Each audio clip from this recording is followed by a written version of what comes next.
Indiana Sports Beat Radio, presented by Andy Morhonda of Bloomington. Looks over the middle, second guesses, fires, throws. Does he make the catch in the end zone? Yes! Touchdown!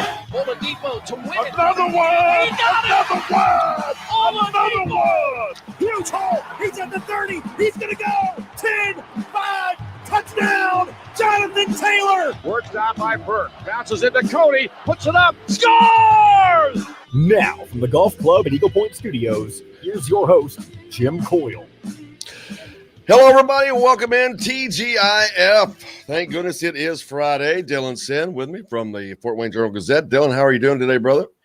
I'm good, Jim. Thanks for having me on a Friday. Absolutely. Thanks for being here, man. Big day, of course, getting ready for all the games this weekend, but, of course, nothing bigger for Indiana than Cincinnati coming to town tomorrow, number 8 Cincinnati, a sold-out game, big game, Purdue with Notre Dame. That's a gigantic game. I think Purdue has got a good shot at winning that game. So some big games this weekend. As we get further into the football season, and fun, and it's going to be great weather on top of that. So a great weekend for it. How are you doing? I'm doing well. I will be in South Bend tomorrow for Purdue Notre Dame, which I'm very excited about. I agree with you. I believe that Purdue does have a fighting chance to win that game, which would be a lot of fun. Purdue has not been 3-0 since 2007. It would be it should be a fun one down there in South Bend, but I'm disappointed that I can't be in two places at once. I'm going to have to miss IU Cincinnati. Yeah, heck of a game there to miss, but Purdue being 3-0, more importantly, to beat Notre Dame, they could be 1-0, but with that win, that means a ton for what comes with that. If you can beat a team like Notre Dame, you gain a lot of respect from a lot of people quickly that way, and that would probably put a big dent in Notre Dame. They have not looked good, and if they lose this game on top of that, I think that's going to take a pretty big hit for Notre Dame. Yeah, absolutely. And they've talked about it. They know they haven't played well. We've heard the entire week about how they need to be better.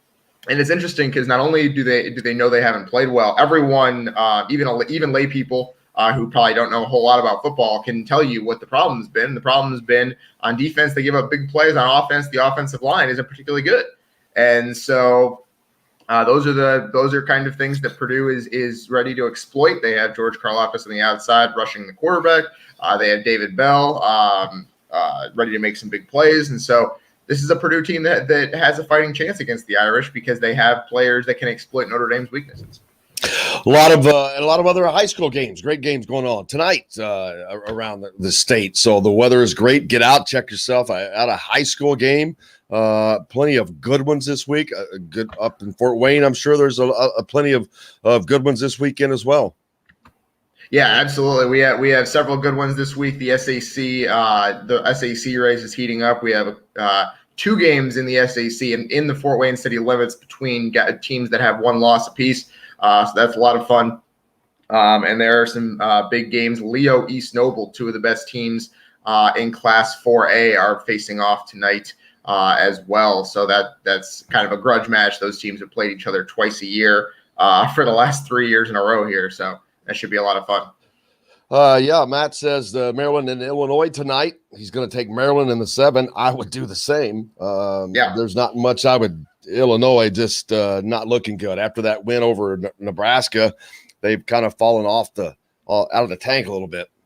Yeah, it seems like Illinois and Nebraska since that game have kind of gone in opposite directions. In fact, I've been really impressed with the way Nebraska has played the last couple of weeks. But Illinois they were obviously going to suffer growing pains under Brett Bielema in year 1, almost more of a year 0 as he tries to get Illinois back up to speed. But yeah, it's rough down there in Champaign. Take Maryland. They're a good team. Don't sleep on Maryland. How about this one? No big drum for Purdue tonight. Yes, they are going to be without the drum. The Notre Dame decided that they can't fit it through the visitors tunnel, and Notre Dame said you can't take it through the home tunnel. So they are not planning on bringing it along. A little bit of pettiness there from Jack Swarbrick. A little bit of gamesmanship, I guess you could say.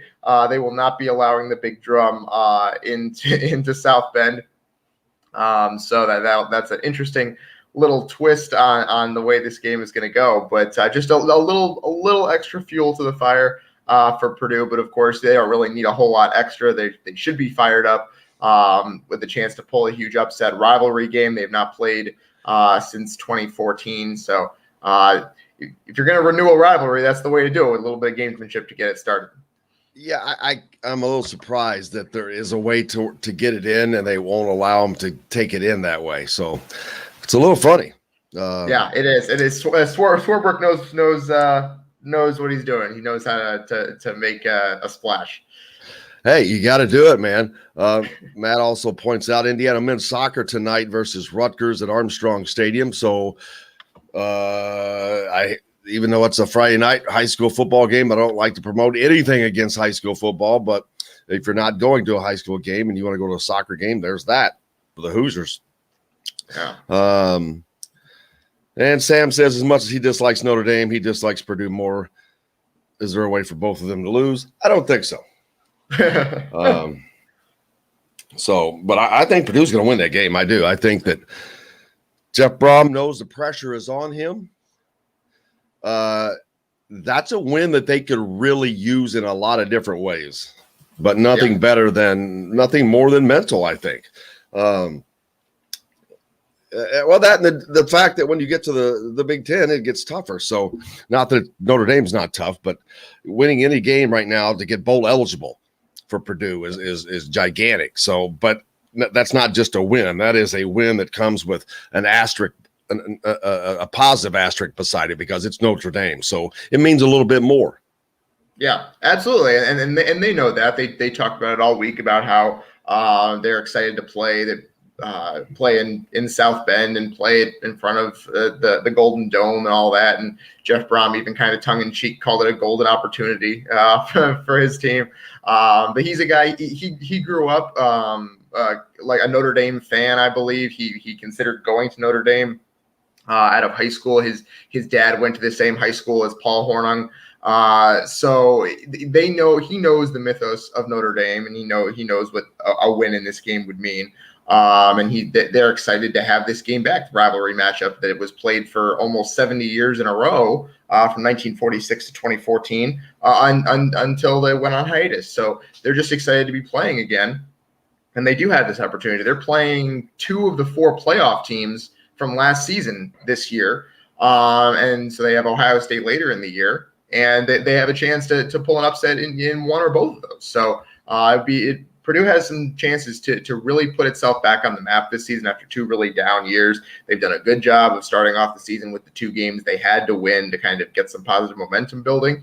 And now they really start to say, hey, we are back. We are not going to be an afterthought in the Big Ten West this year. And I believe that is the next step for them.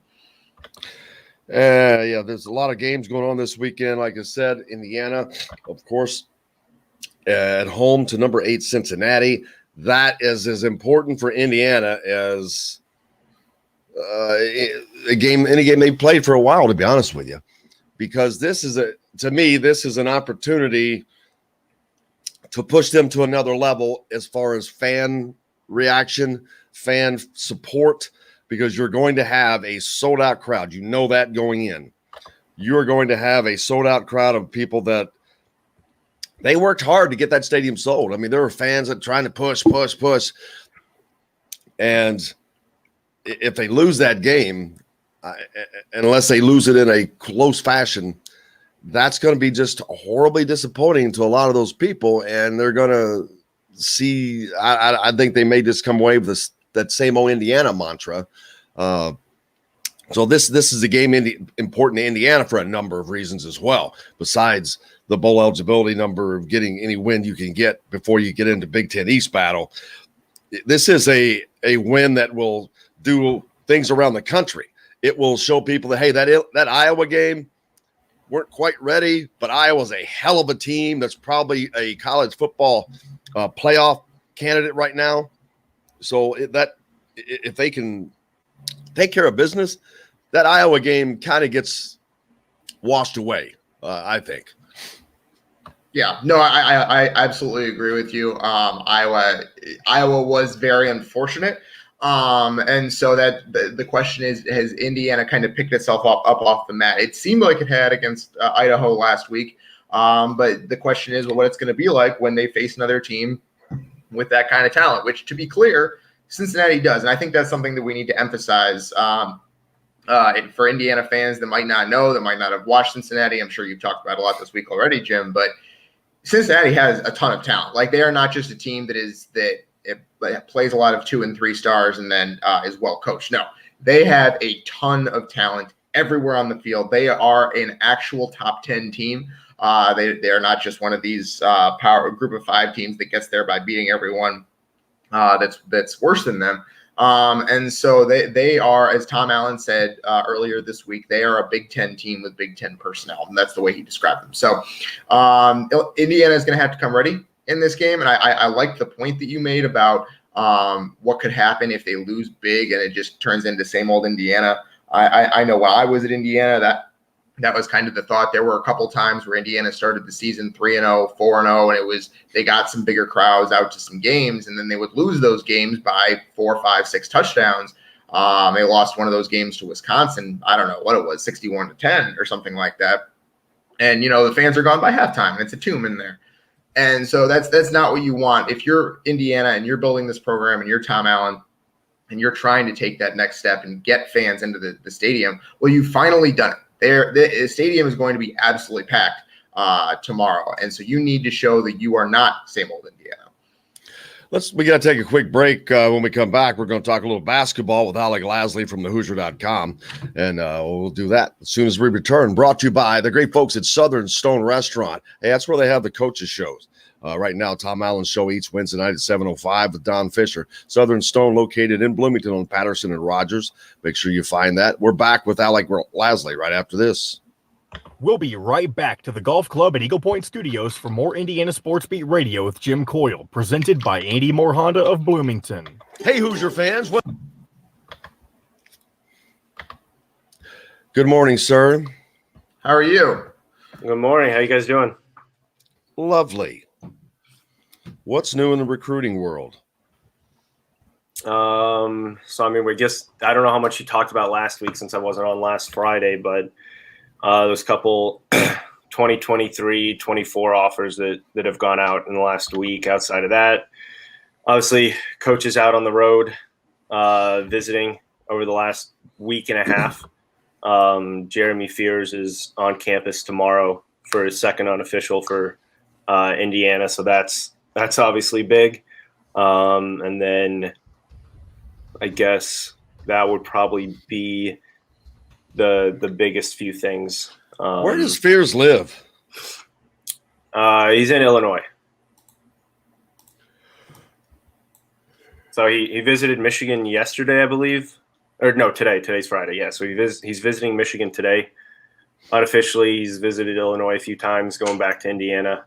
I think he has another visit, I think, to Illinois coming up in the next few weeks. So all these are unofficial though. So he still hasn't taken any official visits. Anybody going to the Cincinnati game? Football wise?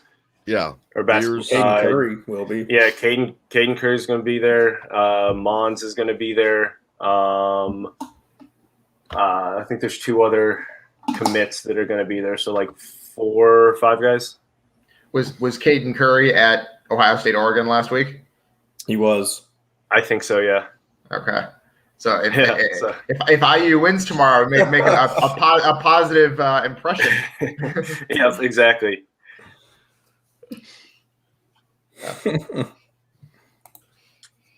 Oh man, Alec, while we're still got a couple minutes, you were asking about them forums last night. Yeah. Where do I need to go to do whatever you were talking about?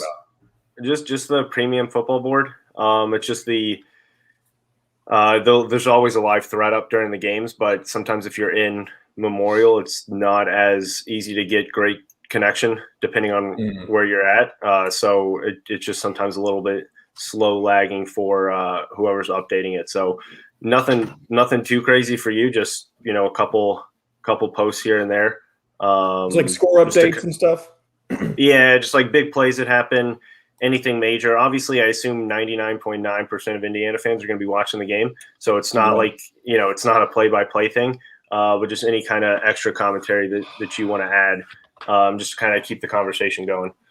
Because last week it was a little dead just because obviously it was such a blowout and it was a later game and not many people were really paying too much attention after the first quarter, honestly. So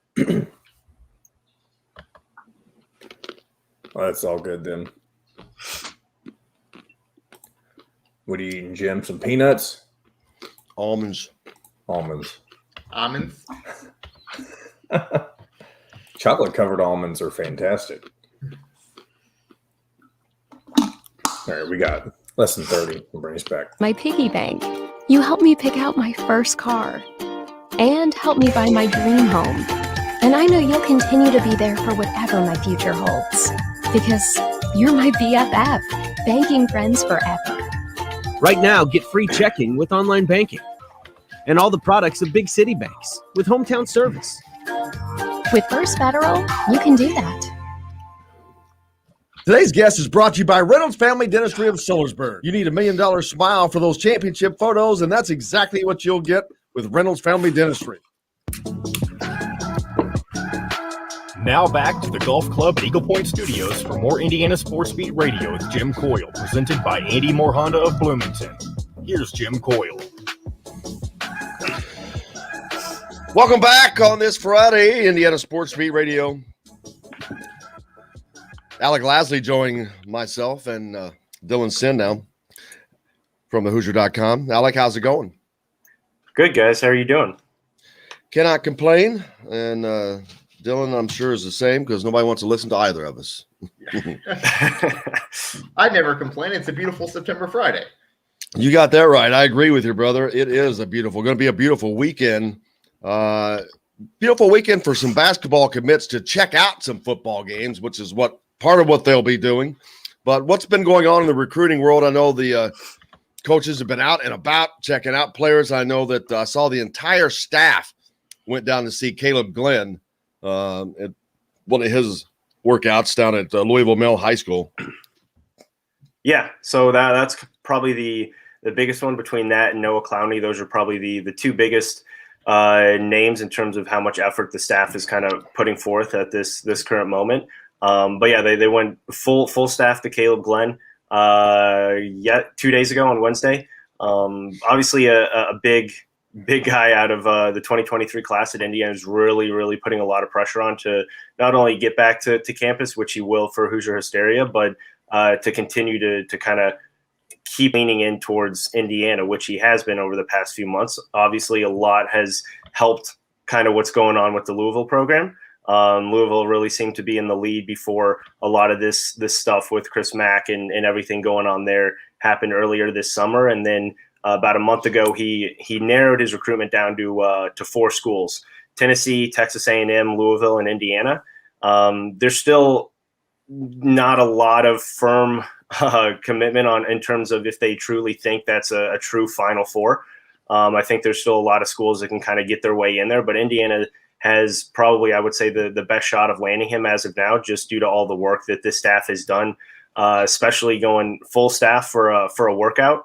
That just shows you what a priority he is. And then getting him back on campus now for a second time in about 4 months, which they will in a few weeks here, is something that's extremely crucial and obviously hoping to land a commitment from him. But yeah, him, Gabe Cupps, the staff went out and visited, point guard out of Ohio, Noah Clowney, obviously the biggest name remaining for Indiana in the 2022 class.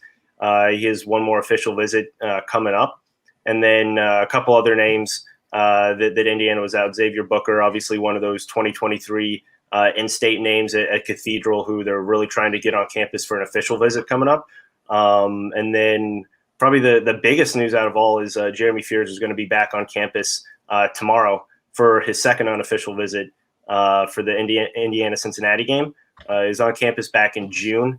And he's a guy, point guard from La Lumiere, who's going to be going back out to Juliet High School to kind of finish up his career, to play with his little brother. But he's a top 50 point guard out of that 23 class that Indiana is really, really pushing hard for. And he's a guy who is extremely high on Indiana, has been for the majority of his, short recruitment here, especially over this summer. And is someone who has nothing but great things to say about that entire coaching staff in Bloomington.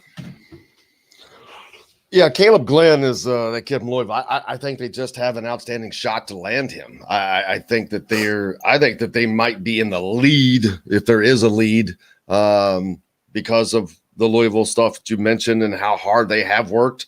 It's an easy way to get away from home, but not be far and play for a top-level program that it's on trending upward. So I think that Indiana has nothing but positives going for it in the recruitment of him. Doesn't mean anything. That's just my opinion, but I think that they're in really good shape there. Yeah, and I mean, the biggest thing is he plays that position that Mike Woodson's really going after, that hybrid 4, super athletic, versatile wing who can play both the 3 and the 4, has perimeter skills, has really kind of developed that jump shot. But the biggest thing is he's just so athletic. He can guard multiple positions on the defensive end. And that's something that Mike Woodson's really trying to transition from the previous staff, is having those really, really, really solid two-way players who he doesn't lose anything, on offense or defense if he has his player in the game. And that's the biggest thing with Caleb Glenn, is just his ability to play on both ends of the floor and not lose a beat and be able to have the leg up on his opponent already. And obviously you guys know, but if people don't know what he looks like, this is a junior in high school and he looks like a grown man already. The frame on him is unbelievable for a rising junior in high school right now. It's unbelievable. Yeah, and that means a lot. You've gotten to see any of these players, Dylan? I have not gotten to see any of those guys that they were talking about, but I'm sure I will going forward here before the commitments are made or anything like that. But yeah, it's I think the biggest thing is IU is getting all these guys on campus. Like, it was for a while, it was just tough to even get some of these guys on campus. Well, getting a guy like Jeremy Fears on twice for unofficials, that's harder to do, especially when they're not when they don't live like an hour away from campus in state. He lives in Illinois, which is not terribly far away, but that's still an effort. I don't know where he lives in Illinois, but it's probably a 4 or 5 hour drive possibly. Yeah, and again, just the fact that they're getting these kids on campus, like Dylan said, but you look at a lot of these kids, a lot of these kids are out of state, right? And that's the biggest change in what the staff's been able to do since Mike Woodson is really taken over, is putting a priority in the out-of-state kids. Because if you can get a leg up on those out-of-state kids early on in their recruitments, it's going to make life a lot easier for you as a coach, but then as assistants, knowing now where you kind of have to shuffle for in-state kids, which is going to be a lot easier for you when you do have to go out on the recruiting trail.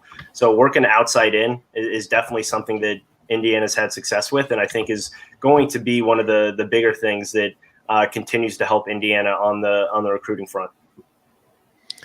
Sam is making an offer to the guys, it looks like, says if any of those Kwame Evans and Dairy Queen, if any of those guys visit, they'll go watch a game wearing IU gear. I don't know. That would be normal for an IU fan, so I'm not understanding that one. The biggest thing with that, they're all on Montverde Academy. So obviously you get Jalen Hutchifino as that 2022 commitment, and then you look at Kwame Evans in the 2023 class, and then Dairy Queen, still a long ways to go for him. He's 24. The class of 2024. So they just offered him the other day. But Kwame Evans is a name in that 2023 class, a top 5 prospect in the entire class that, again, you look at him, very similar skill set, that kind of hybrid forward who can do a lot, not only handling the ball, but also shooting the ball. I wouldn't be surprised if he ends up being the top overall player in that class, come the final rankings. But Indiana's trying to push a lot down in Florida now, in Montverde and anything else that they can get, and they're starting to try to drive that pipeline, and a lot of that has to do with Kenya Hunter, who has probably had the best offseason out of any assistant coach over the past 5-6 months. And you know what? I wonder if the success of football has had anything to do with just the word on Indiana getting out in the state of Florida, because I've heard people talk about going down there and hear them listening to a radio station all of a sudden and Indiana is a topic. So that would have never happened in a million years before. So just getting the name out, I don't know if there's a possibility that has helped with this. Obviously, the staff has done most of the work, period. But you wonder, does some of the success that the football has had with all having the most Florida players on the roster of anyone in the Big Ten, has that helped spread the name of Indiana University down in Florida? Yeah, I mean, I think it has to. Obviously, much different sports, but everyone, and in Florida is such a big state, but everyone down there seems to know everyone in kind of the sporting world. And again, people talk, and when you have a brand like Indiana on the basketball side, and you have such a good coach on the football side in Tom Allen, and you bring in such a well-respected name in Mike Woodson, everything just kind of seems to mesh and gel correctly, and it seems to all kind of gel now at the right time for both programs, which seem to be at their best at the same time in probably 30 years, it seems like. So everything seems to be kind of aligning in the right spot for Indiana. But yeah, Florida, the ability that they've been able to recruit out of there for football, I definitely think has a little bit to do with basketball. But at the same time, the coaches still have to go down there and recruit, and the kids can like Indiana as much as they want, but if they don't like the pitch that the coaches are giving them and the system that they're running, it's not going to matter if 30 guys from Florida go out and play for Tom Allen. There will be a lot of guys at this game that we talked about. Winning, I don't think winning matters. That it doesn't really matter if the team wins because they're playing a different sport. But I think what does matter is that crowd support. That sold-out crowd, I think, is going to have an impact on these guys, where before, when you were bringing football player or potential recruits in basketball, what didn't matter, it was not a sold-out stadium. So it could not have had the electricity of any place else they went to. This time it will. And I know it's for football, but just being in that electric environment has got to be beneficial, especially if they do win. It's got to leave a positive thought in their head about Indiana when they leave. And so winning does kind of matter, I guess. Yeah, I think at the end of the day, any recruit who's being recruited for whatever sport it is wants to see all the programs do well, because if all the programs are doing well, that means fans are just a lot more engaged in the athletics of that university. Obviously, the Indiana basketball fans are going to be there regardless through the ups and downs, just because that's what they've done for their entire lives. But to see it really happen for football now is something that I think is going to be a huge benefit. Not to say that like an Illinois or a Michigan State or a Northwestern, not necessarily that some of those programs that Indiana is going to kind of be competing against for a prize basketball recruit in most aspects, but the crowd there and the love for both sports seems to be just a little bit different than if Indiana can really start to generate a lot of this buzz consistently for both football and basketball. And if they do, I mean, you're going to see more sellouts every single night. And a guy who may be going to Michigan one weekend and see a sellout against, Appalachian State or Northern Illinois or anything like that, and goes to Indiana against an Ohio State in previous years, or even a Michigan State, and doesn't see a sellout. Now that's obviously, I don't want to say a turnoff, but it's just something that a recruit probably looks at and is like, I mean, how could you not want to, as a fan, get up for one of those big games? So seeing a sellout, or even almost a full packed stadium against an Idaho is something that I think goes a long way for these recruits. I agree. Dylan, similar thoughts? Yeah, absolutely. I do agree. We saw the student section, especially against Idaho last week, was absolutely electric. And we saw several of the basketball players. Trace Jackson Davis was down there throwing out T-shirts and stuff like that. And you could tell that he was excited for it. So it seems like Trace Jackson Davis has kind of become one of basically this program's best evangelists, which is kind of funny. I mean, obviously he came in as an Indiana guy, but I like that he's kind of taken on that role as I want to be the guy, because not only has he talked about I want to be the guy that changes IU and brings us back, he wants to keep that going after he leaves, it seems like. Well, part of it is because I think he feels like a weight has been lifted off his shoulder for some reason. He seems like he's having more fun now. All of them seem like they're having more fun now. I don't know what the change has been that they're all able to have fun now. I'll let everyone else figure out what that has been, but you can tell it's a much more relaxed environment for those guys. It's like a cloud has been lifted and they can be themselves and enjoy and be a better. It just, you see them out. I saw them out tailgating, a big group of them last week, just walking around, being amongst the students, being students.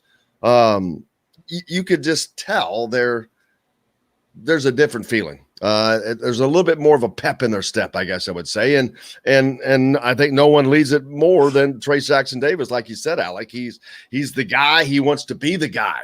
And this is his opportunity to be the guy. This is his year because he's planning on this being his last year, I assume.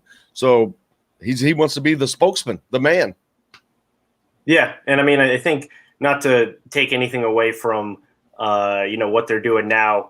Obviously, there's definitely a new buzz around that program. Who knows what would have happened with these players last year, right? And we never know because there weren't any fans. Who knows if they would have done the exact same thing a season ago. But to your point, yeah, I think the biggest thing with him is just trusting the basketball environment that's around him now. Not only the coaching staff, but also the players. I think he doesn't feel the need to have to do everything.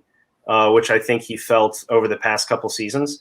And I think really just putting a lot of that trust in the coaching staff and in those teammates, knowing that if he has an off game or if he has an off day at practice or anything like that, these teammates and these coaches are now going to get into him. They're gonna push him even harder than he's been pushed before.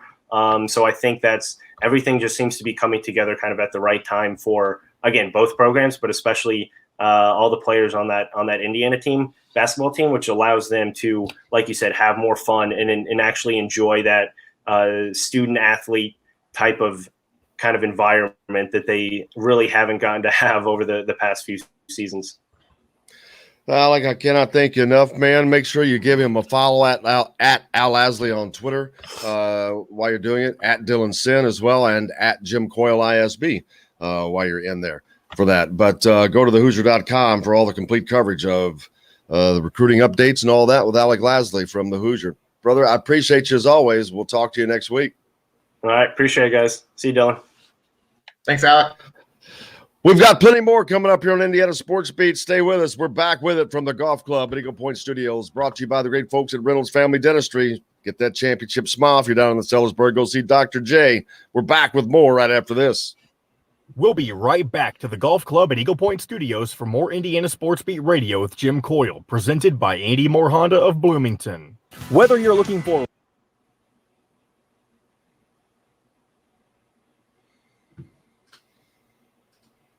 All right, so we got an open segment here, and then we have Zach at 10. I'm trying to get a Cincinnati guy still. Did you not take? Oh, you said you tried to get a hold of the guy Dustin sent you.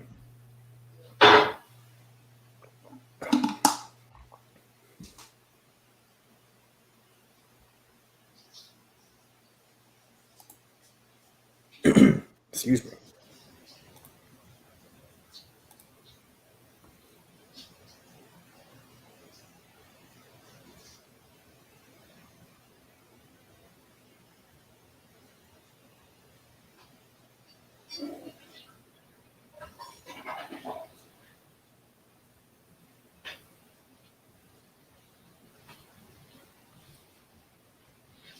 I just texted that guy that Dustin sent. Rivals got didn't you already respond. reached out to him. Well, I reached out to both. Oh.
I'm wondering. I meant to ask Alec while he was on, but I'm curious about whether IU was ever in on Connor Esigian from up here my way, shooting guard that just committed to Wisconsin just the other day.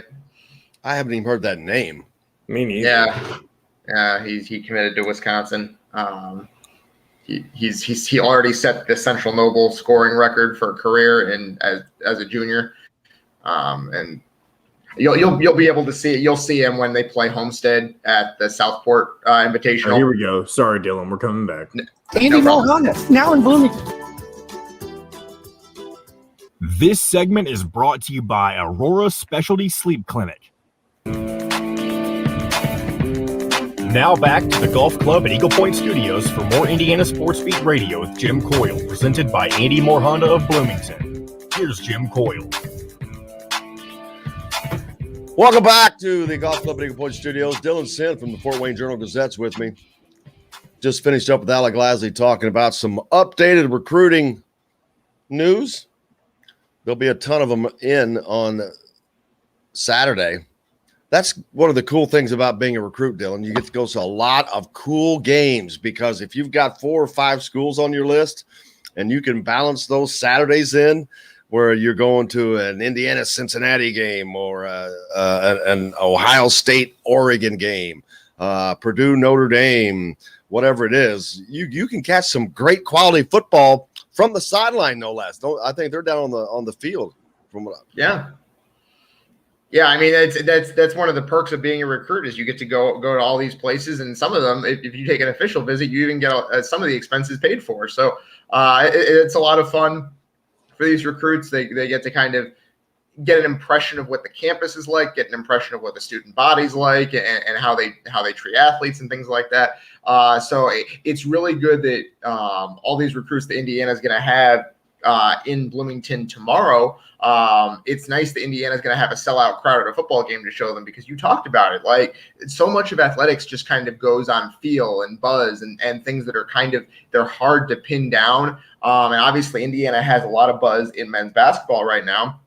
And despite the loss to Iowa, they still have plenty of buzz in football as well. And it's very, very rare in Indiana to have buzz in both of those. And so it kind of lifts everything collectively. Now, obviously, that can go the opposite way, where if you're a basketball player and you go tomorrow and IU loses by 4 touchdowns and the stadium's empty by halftime, maybe that doesn't help the basketball team recruiting. It's probably not decisive, but it's not going to help. So you hope that if you're Mike Woodson, maybe you hope that the Hoosiers can hang in a little bit tomorrow. Oh, absolutely. Hopefully they can do more than that. The USC job's open. Yeah. Unusual, very unusual for a job of that magnitude to be open in season, especially early in the season. But it is. They fired Clay Helton. Names that have popped up include Luke Fickell from Cincinnati, but James Franklin from Penn State. So there's nothing worse that why that happens during the season is just crazy to me, because that causes impacts. That impacts the other teams now. Cincinnati is probably dealing with that. Penn State is dealing with that. Whomever else has to deal with that. It's hard enough to be a coach without having to deal with that in season. Yeah.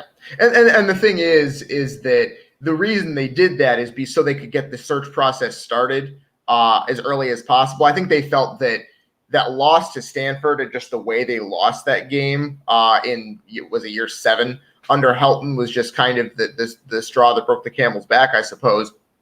But because I'm not sure how many of our listeners watched that game, the USC Stanford game, but boy, was that bad. USC looked bad. They got out toughed by Stanford. They got out athleted by Stanford, which is not something that should happen to USC ever. And so, it was clear that a change needed to be made. The question was, how much does doing it in week 2 help not only the rest of the season, but going forward? And I think part of what happened is they made one of their lead recruiters the interim coach. And I think that's probably a bid to save the 2022 recruiting class as best they can.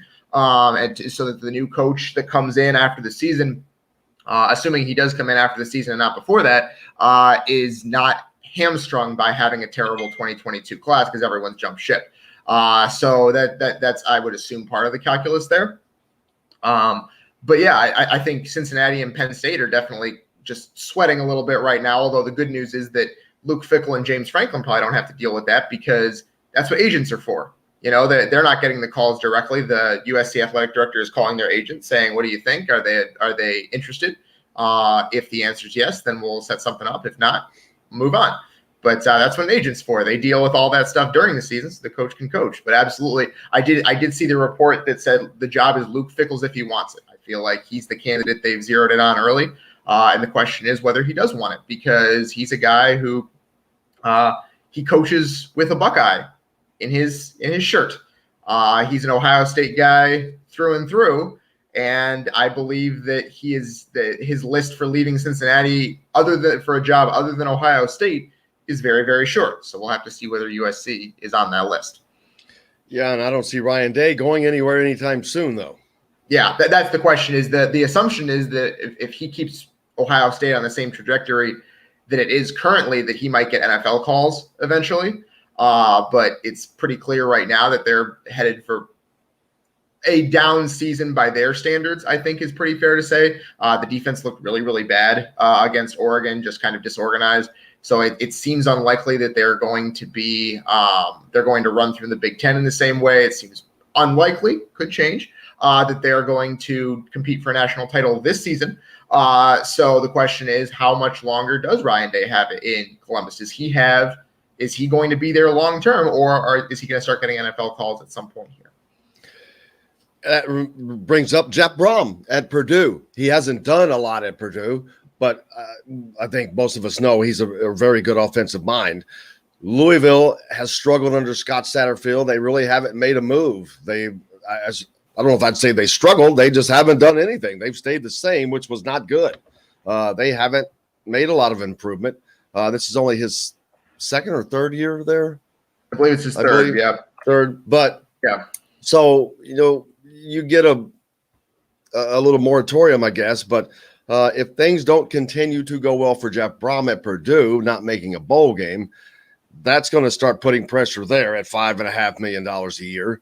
And Louisville wanted him desperately before. I don't know that he wanted to go to Louisville. I think Notre Dame is his dream job personally. But Brian Kelly's not going anywhere anytime soon now with that new contract. So it's just everything just changes. It's always a meandering path.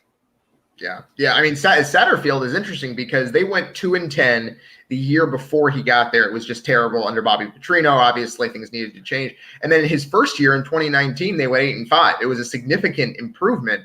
And then last year, the pandemic season, they went 4-7. And then they started this year with a loss against Ole Miss, which obviously no shame in losing to Ole Miss, but just the way they lost by 4 touchdowns, didn't even look competitive at all. It was very odd. It seemed like they were on upward trajectory his first year, and now that seems to have reversed. Jeff Brom, I do believe, he's a Louisville alum. He wrestled with whether to go to – I do believe from everything we've read, it was an extremely tough decision for him. Louisville wanted him. They made him a very good offer at the end of the 2018 season, right after he had led Purdue to back-to-back bowl games in his first 2 seasons on campus. He wrestled with that decision. It was a call that he had to genuinely think about very, very long and hard. He decided that he did not want to leave a commitment that he had made. And I do wonder whether if the same call comes after this season or after next season, if Satterfield continues to struggle, if that same call comes and he's been at Purdue for 5-6 years and there hasn't really been a whole lot of improvement, I think he listens a little bit harder this time, for sure. Not only that, I don't know that he wanted to follow Bobby Petrino again. He did that at Western Kentucky, former assistant to him, but I don't know that you want to follow in and come into the crap show that was left behind. I mean, let's be honest. Bobby Petrino left a crap show down there and let Scott Satterfield clean it up a little bit. And if the opportunity comes back around, like you said, and he ends up down there, then it'll probably be a better situation for him. Yeah, I think that's exactly right. And And the question now is whether Satterfield is leaving the program in any better situation than Petrino did. And things were bad when Petrino was there, but they're not good right now. I think the morale is fairly low again, although you're right. No one wants to follow Bobby Petrino. I think that's in coaching circles, I believe that's pretty obvious at this point. Absolutely. Let's see. I want to make sure we're not running over long. We got Zach Osterman coming up at the top of the hour. Looking forward to talking to him as we heading into this weekend game or games. Plenty of games tonight as well. Big Ten game tonight. Who is that? I think I lost it. Illinois and Maryland. I mentioned that earlier. Illinois, they come out and they win Brett Bielema's first game. They beat Nebraska, a conference game, which was cool. Then they've gone to losing to teams they shouldn't lose to. Yeah. And was it Texas, San Antonio, and whoever else? Yeah, last week, and Virginia. Not only did they lose to Virginia, they got blown out by Virginia. So now Virginia might be a good team. To be clear, it seems like Virginia is pretty darn good. But yeah, Illinois, they're absolutely a work in progress is the kind term, I believe. They have Rutgers transfer Art Sitkowski starting at quarterback. We saw his work when he was at Rutgers. It was not good. And so, yeah, it's tough down there for Illinois. This is basically a year zero for Brett Bielema. He's trying to put his stamp on the program, install a new defense and all that. He doesn't have the team that he wants quite yet. So there's going to be a learning curve and a building process there in Champaign. It's just a question of whether Bielema is the guy to turn it around. Lovie Smith was not, and we'll see whether Bielema has the opportunity over the next 3 or 4 years to do it. Looking at some of these games coming up this weekend and the ticket availability and prices. Found one ordered Washington. Arkansas State is at Washington. Tickets as low as $4. Wow. So, boy. But then you've got number one Alabama at Florida. That's $140 as low as. So that's where it starts. So there's your range there. But that's cool kind of to see that. Nebraska at Oklahoma, $75. New Mexico at Texas. Number 7 Texas A&M, $10. Yeah. I'm laying down a marker. Do not sleep on Nebraska in that game against Oklahoma. Everyone seems to think that's going to be a blowout. Do not sleep on Nebraska in that game. Why is that? Nebraska has not looked good, but every conversation I have has gone in this direction. Oklahoma has not looked good, obviously. They barely beat Tulane last week. Yes. You're right. That Nebraska did not look good week 1. However, since then, they've looked better. They beat Fordham easily. They beat Buffalo easily. Buffalo is not a bad team. They are a MAC title contender. We saw Notre Dame struggle with a MAC title contender. Nebraska beat Buffalo 28-3. Their defense has gotten significantly better. Adrian Martinez is playing with a little bit more confidence, and Oklahoma's defense is not good, quite frankly. They are going through their 3rd or 4th defensive rebrand here in the last half decade, and there is a little bit of vulnerability on that side of the ball. Now, are they going to put up points? Of course. Spencer Rattler is very, very good. We all know that. But Oklahoma has not looked particularly impressive. They did almost lose to Tulane, as you said. Nebraska, I think people kind of wrote Nebraska off as a loss after they lost to Illinois, which fair, because losing to Illinois is never a good sign. But they've picked themselves up off the mat. They've shown that they are not going to just mail in the season. And I think that Oklahoma is in for a little bit more of a fight than I think they might have anticipated after week 1. And we mentioned tonight Illinois, Maryland. Also, we talked about Louisville. They play tonight at home. UCF, who will be soon moving in. And speaking of Scott Frost, and man, it's funny how almost everything we talk about just ties right together. But UCF now joining the Power 5. They'll become a Power 5 team in the Pac-12. Along with BYU and Houston. And who am I leaving off? Cincinnati. Oh, Cincinnati, of course. Yep. Yeah. So I don't know that has done much for them, for the players. I mean, does that affect them? Is that something that's got to be great from when they find out about it? But Okay, that's last week's news. Probably not the current players because most of them are not going to be around to see it because it'll take 2 or 3 years to kick in. Some of the younger players, I'm sure, are very excited about it, but a lot of them could transfer out as well. So it's probably not something that's super on everyone's mind right now, but it is something. It's nice to know that your school is on an upward trajectory. I'm sure it's helping recruiting. I'll tell you that. Absolutely. Scott says he hopes it impacts the hell out of Cincinnati. Well, it probably will. Did I say Pac-12? I didn't. If I did, I didn't mean to. Yeah, UCF going to the Big 12, not the Pac-12. My bad if I said that. But so interesting games. The games are really all of the games have been great in the opening season because before we had 3 weeks full of non-conference games. Just everybody would do that, and now they have split it up to where we have a lot of conference games every week. So, and that's for better television to make more money, but we've got it. Again, only 2 games on tonight, which is fine because I hate Friday night football for college. But man, tomorrow, of course, the Purdue Notre Dame game, as we've already talked about. What time's that game kick off? That game is at 2:30. It's the off-cycle game. Notre Dame always plays its games at 2:30 instead of 3:30. They do. Why is that? No idea. That's just kind of the way they've done it. To be Notre Dame? It's one of those things that's what it seems like. But they do start. So basically, the noon games are still going. The 3:30 games have not yet started. So if you're tired of whatever game you're watching, you can always flip over to NBC, and Notre Dame will be getting underway. So that game is on NBC, and they run it at 2:30. How odd! Yeah, that's been a very common thing the last few years. Well, we've got plenty more to get to. Zach Osterman joining us on the Indiana Sports Beat next when we come back here. Brought to you by Aurora Specialty Sleep. Make sure if you're having problems sleeping, snoring, if you got a wife that's elbowing you in the ribs, go see Dr. Green, Steve Green, and Bob Knight's first recruit, but at Aurora Specialty Clinic. They're up in Indianapolis. There's the phone number, 317-482-7900. Back with more right after this.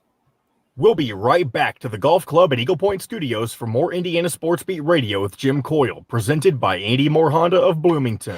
Hey, Hoosier fans. Man, I played in a scramble yesterday that was an all-day, all-night affair. Wow. Tied for second, man. Oh, man. You hit some good ones? I did, but luckily I had partners that hit better ones. I'll be right back. Okay, Jim? Yes, sir.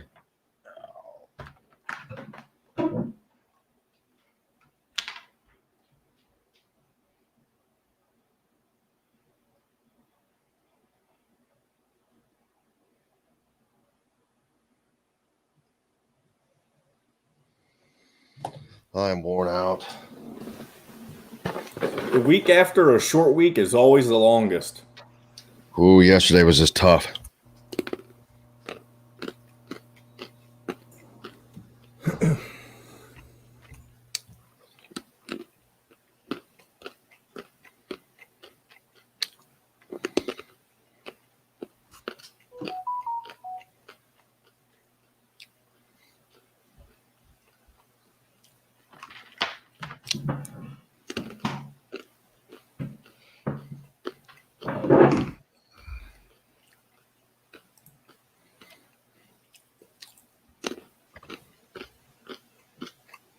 We can talk about Thursday night football as well, Jim, if we're looking for topics.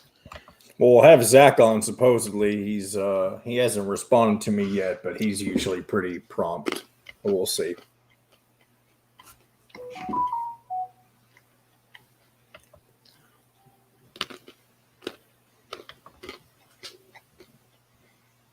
Oh yeah, Penn State Auburn. How about that? Yeah, that's fun. Yep. What is and what did you say, Dylan? Thursday night football last night. Giants, Washington. Washington. Yeah, that was another great ending. It was a great ending. It wasn't a good game, but it was a great ending. Well, it couldn't be a great game. You divided two teams that suck. Yeah.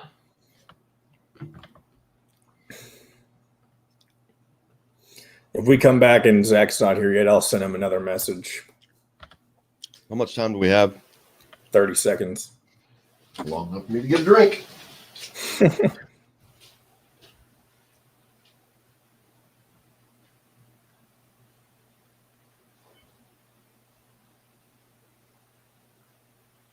All right. House in Carmel and on 86th Street in Indy have a long list of craft beers and all of the right foods to go with. Plan a day on the links at Eagle Point in Bloomington, then stay for dinner at Sam's Clubhouse. Sam's Restaurants, professionals in the art of food and drink. This segment is brought to you by Yogi's Bar and Grill. Now back to the Golf Club at Eagle Point Studios for more Indiana Sports Beat Radio with Jim Coyle, presented by Andy Moore Honda of Bloomington. Here's Jim Coyle. Welcome back here on this Friday. Looking forward to it. Yesterday, had the pleasure of playing in the first annual Dog Shack Dave Pratt Scramble here at Eagle Point. A great fun day, a gigantic crowd. I can't even remember how many teams there were, but it was a completely overbooked field. So fun to see that. Great cause for a great guy. Dave Pratt was a huge supporter of Indiana athletics, but it was fun. Got to see a lot of people. It was fun. They did a phenomenal job. I cannot believe it seemed like one of the most organized scrambles I've ever played in.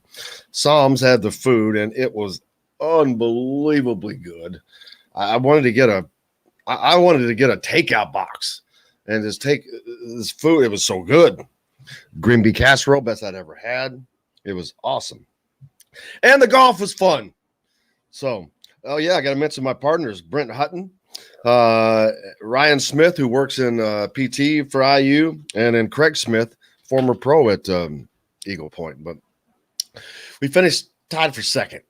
One stroke off, man. Then you start looking back. All those strokes that you left. You're like, I had one that was in the cup and popped out. It's like when you watch those tournaments, Dylan, the weekend golf tournaments, and those guys, they just barely miss a 4-footer or something. At the end of the tournament, you go back, man, that cost you $75,000, that one missed putt. You can count that up, and that's how I am. I'm like, oh, that cost this, and that cost this. But fun all day. It was a great time, but looking forward to that.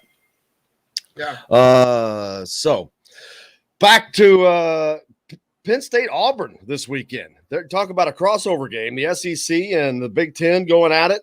Penn State, possibly the class of the Big Ten East this year. We don't know yet. We don't know what Ohio State really is yet. We don't know what Penn State really is yet. But I think that they're pretty good, and we're going to get a better indication after they play with Auburn. Yeah, I think that's the biggest thing that's really intriguing about this game. First of all, it is the whiteout game for Penn State. This is the game they've chosen to have everyone wear white, and it's going to be bigger than usual because they didn't have one last year. So that'll be really exciting. 100,000 at Beaver Stadium, kind of raining down on Auburn. For all the people who it just means more, let's hear Auburn say that after they go in Penn State and play. I think that's what makes this game really intriguing is that we don't really know how good either of these teams are. Penn State, we think they're pretty good. They beat Wisconsin, but we don't know how good Wisconsin is at all.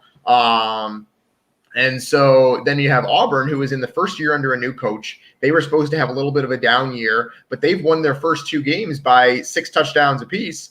And obviously not against any good competition or anything like that, but they've looked very, very good doing it. They have an experienced quarterback. They have some weapons on the outside. They have a good defense. So the question is, how good are either of these teams? I think we're going to find out a lot about that question on Saturday night as Auburn goes into hostile territory. If they come out of there with a win, especially a convincing one, it's possible we start putting Auburn right near the best teams in the SEC. Yeah, and we were talking about ticket prices earlier. I looked at that one. That's the highest I've seen yet now. Tickets as low as $173 for that game. So price has gone up. That game's at Penn State. I would assume that game's been sold out for quite a while, and those yeah. prices reflect the secondary market. And I'm going to say that is a very up tier seat as well. That's probably not a very good seat. They're playing in Happy Valley, and the game's on ABC. It's starting at 7:30. That seems odd. I thought that those games were like usually 8 o'clock games. Well, yeah, it depends. I guess maybe they're starting at a half hour early, so they can get it in prime time. I don't know. But yeah, it's usually 8 o'clock. You're exactly right. Is that the game day game this week? That's what I was going to ask, because the game day game's usually on ABC, not ESPN, correct? Right. ESPN does not have an 8 o'clock game. They also have a 7 o'clock game, South Carolina at Georgia. So yeah, it is. Game day is in fact in State College this week. Yeah, it makes sense. They must have moved those game times back. I thought those were 8 o'clock games, but which I have no problem with that. It gets that one over a little bit sooner, so you can get to the. Then you can get to the West Coast games. Yeah, the West Coast late games starters. So you get 11. Get to be 11 o'clock. You turn it over, and you got the second quarter of whatever game is happening on the West Coast. By the way, 2 really good games on the West Coast this week. I got Arizona State BYU. BYU coming off that great win over Utah. Arizona State. Both of those teams are undefeated. And then later on, we have Fresno State and UCLA. So of course, an IU connection there. With former Kalen offensive DeBoer. coordinator Kalen DeBoer, yeah. So Fresno State they seem like a good team. They pushed Oregon all the way to the end and lost 31-24, and they've won their other 2 games very convincingly. UCLA seems to be very, very good. They beat LSU already. So yeah, the question is now which one of those teams is for real. I think we're going to find out tomorrow night. Should be a lot of fun. If Kalen DeBoer had more experience right now, if he had 5 more years of head coaching experience, I'm pretty confident his name would be mentioned for that USC job. I would think you're exactly right. And if he keeps Fresno State on the trajectory that it's on right now, which is a very good one, he'll be mentioned the next time USC needs to hire a coach, assuming this one coming up is not the one that takes the Trojans back to glory. Also, I just missed it. There was another. Let's see, Oklahoma State at Boise State, a 9 o'clock game. So there you go. Smurf turf, baby. You got the Cowboys playing on the Smurf turf, so that should be interesting. See the mullet go out there. It's always funny when a Power 5 team goes on the road against a Group of 5 team, because there was some kind of machinations in the background of how that game got scheduled, and it's going to be one of the biggest games for that Group of 5 team in several years. Boise State probably have a little bit of a chip on their shoulder after not being extended invitation to the Big 12 like UCF, Cincinnati, BYU. The fact that BYU got the invitation and Boise State did not, I'm sure rankles a little bit up there in Boise. So I'm sure they're excited to have a Big 12 team coming in, especially one that has some conference title aspirations this year. Yeah, Boise State, I don't think they have any reason to complain about, though. They have what are their other sports programs? I mean, they became known here of late just because of the football success they've had over the last decade. But other than that, you're not hearing them making a run in the basketball tournament or anything like that. But you think about BYU, you think about Jimmer Fredette, and they have runs. They've had runs. They've had football tradition for a lot longer. They're probably just a more well-rounded school. Same with Cincinnati, football and basketball success. Same with Houston, football and basketball success. Central Florida, different beast, but I think the fact because it was Florida, that gave them a little boost. They're closer. But it's Florida. It allows other teams to recruit Florida. Nobody gives a crap about recruiting Idaho, I'll be honest with you. So I think if you want to look at a comparison between Central Florida and Boise State, there's a ton of reasons why you would take Central Florida over Boise State. And so they can be upset all they want, but I don't see them as having an argument. There's not a team I would have personally chosen over those other 4 they got in. Yeah, I think that's fair. I think the Big 12 made the right decision, and also, of course, you're always going to be salty at not getting chosen, right? So that's the anything to get your team a little bit extra motivation when you have a Big 12 team coming in. I do think it's interesting. UCF also falls in that category of having some recent basketball success. Anyway, if you remember, they played that great game against Duke in the NCAA tournament with when Taco Fall almost beat Zion Williamson and company. So. That was fantastic in the second round a couple of years ago. Where is Taco Fall now? I believe he's with the Boston Celtics. That is was he at still least the there? team he signed with. I believe so. I think he played in the G League last year. Let's see. He's with the Cavaliers. He's with the Cavaliers now. He just moved teams, I believe. It says the end of August. Just curious, man. He was a entertainment piece last year. I mean, he caught a lot of attraction, man. Maybe just the name helps. He played 19 games last year, 7 minutes a game. But yeah, he is now with Cleveland, and as of August 31st, he is with Cleveland. Shimitori 66 comments says Cincinnati's terrific, but they haven't won a road game versus a Power 5 at that time team that finished with a winning record since 2009. Miami in 2015 was the last period in such a school. There's a good point. And that gets to talking about Cincinnati is a good team, but how good are they? They don't play in a real conference right now. They're not challenged week in, week out. They played a team last week in Murray State that they were tied with at the half 7-7 and ended up winning that game 47-7. I don't see that happening in any Big Ten game with anybody. So it is going to be interesting to see how good Cincinnati really is. It's going to be interesting to see how good Indiana really is. Their defense, I think their defense is totally legit. Offense, that's where the questions are lying for them. We'll talk about that with Zach Osterman when he joins us. But there's plenty to do this weekend, man. Are you doing anything besides watching football? I will be, like I said, I'll be in South Bend for Notre Dame Purdue. I will be at a high school football game tonight. So we'll see. But then, then the rest of my weekend is pretty free. Usually I take Sundays off for the most part. So because I work every day during the week. So. Yeah, I hear you. Try to do that too until basketball season arrives and the Sunday basketball games come. And it's like, all right, we're at 7 days a week now until April. Yes, exactly. That's the life. Yep, that is. Could be worse. No complaints here. Could be digging ditches. Yeah, absolutely. I'm all good with not doing that. I'll hit on the wrong screen there. I got to get rid of that. But okay. Yeah. Well, I can't get my computer to unfreeze there. So.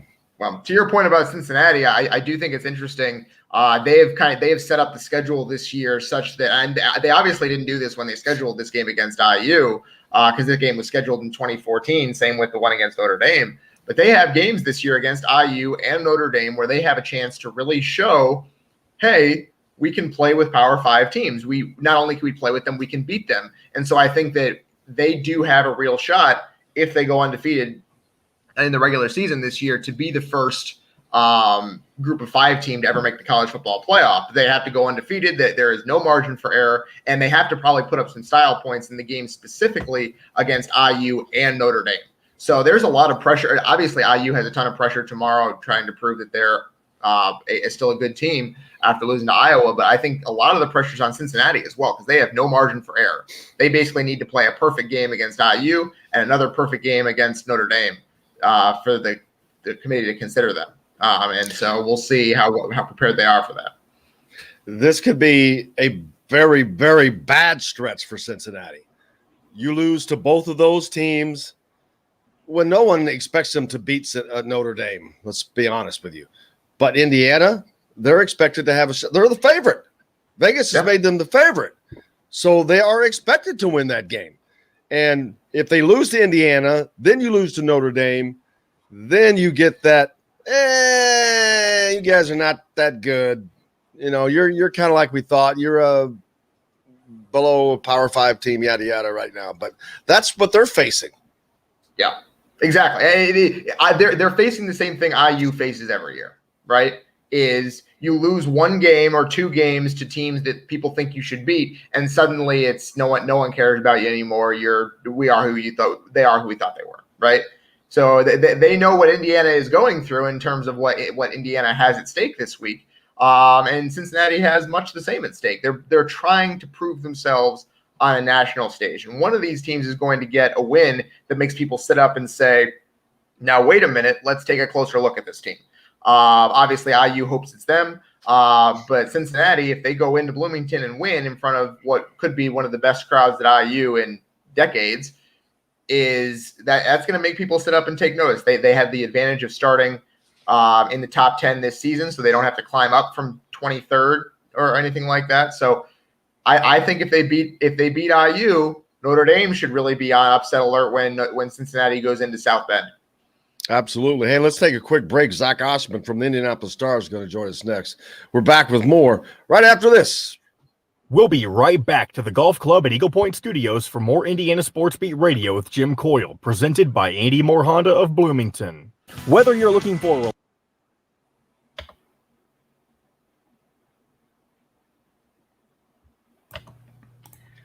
Do you think it helps Cincinnati's? Sorry, go ahead, John. Zach will normally be 10, but he got the time mixed up this week, so that's why he's coming on. Just thought I'd relay that over.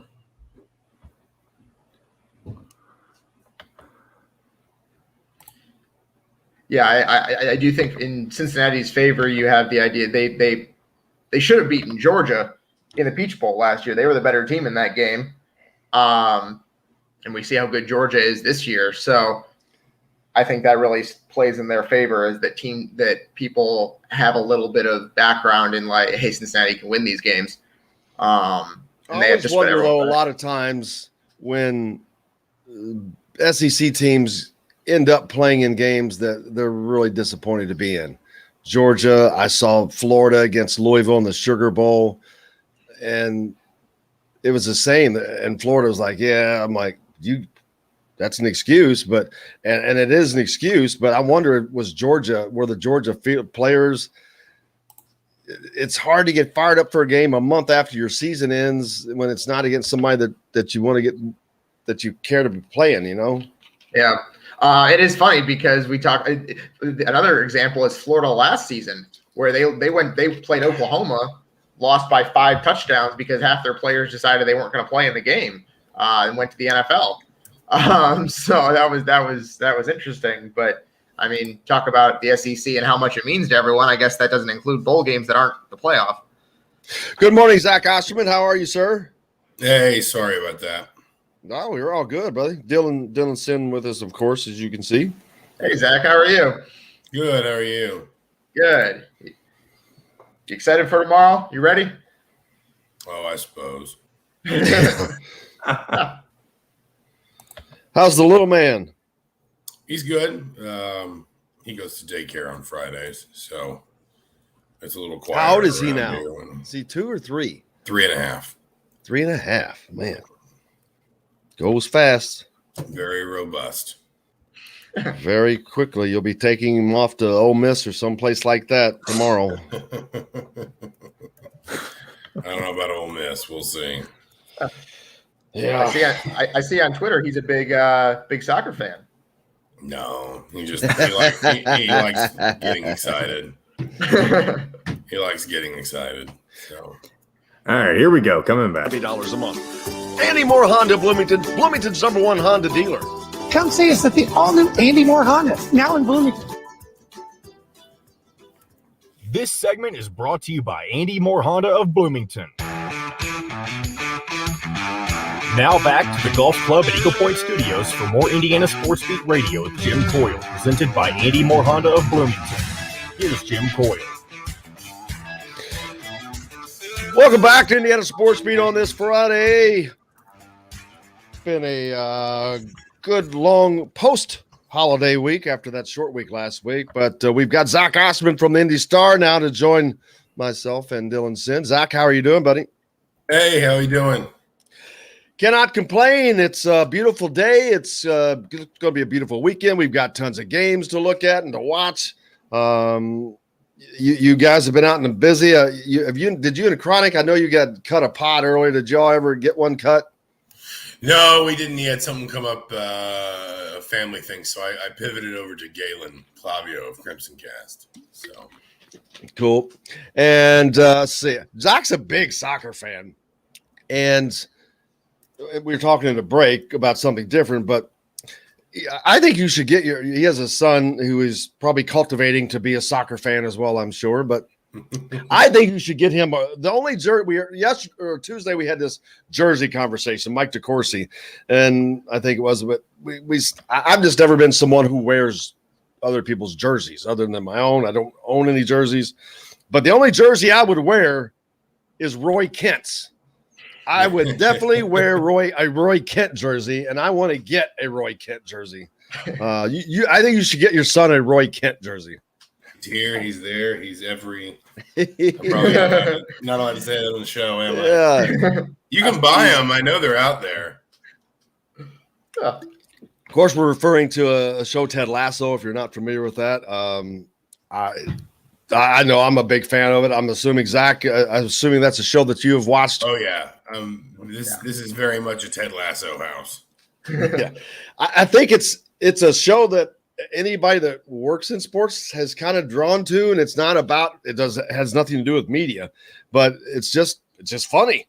Jason Sudeikis is funny. The writing is funny. I think the dude that plays Roy Kent is freaking hilarious. That character, he's just funny.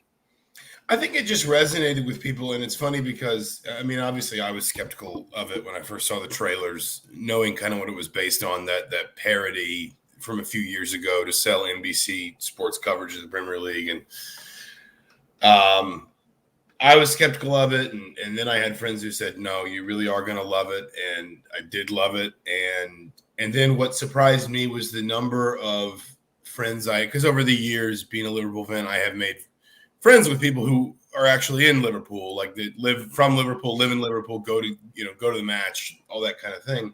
They love it. I mean, they just did. I would have thought that would have been that's amazing to me. The one kind of target audience that would roll their eyes at it and say this is just sort of an American parody of our sport and yada yada yada. I think it's very positive. It's wholesome without being cheesy. It takes itself exactly as seriously as it should. And to be honest, I think it's popular because it landed at the right time for a show like that. I think we all needed something like that last year, and probably at some level still do. Just a show that manages to sort of make us feel good without being too sugary or too gooey.